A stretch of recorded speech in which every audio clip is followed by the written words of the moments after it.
को निम्ति परमेश्वरको महिमाको निम्ति भनेर केही लेख्ने प्रयास गरेको छु अनि कस्तो छ मलाई चाहिँ थाहा छैन मेरो लागि त राम्रै छ अब हजुरले सुन्दा कस्तो लाग्छ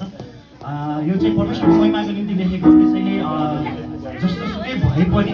राम्रो मानेर सुनिदिनु होला अनि यस भजनबाट अनि यस गीतबाट चाहिँ परमेश्वरको महिमा भएको छ अनि मलाई आज पियानोमा साथ दिँदै हुनुहुन्छ हाम्रो राजु मामा उहाँ चाहिँ राजु तामाङ हुनुहुन्छ अनि झ्यालीमा साथ दिँदै हुनुहुन्छ हाम्रो सरुले अनि क्याजमा चाहिँ राहुल उहाँको नाम छ परिचय पनि अनि मेरो नाम चाहिँ आशिष तामाङ हो अनि हामी चाहिँ नयाँ करार मण्डलीबाट अनि समय हामी यो गीतलाई गाउन गइरहेका छौँ नाइकिनको छोरा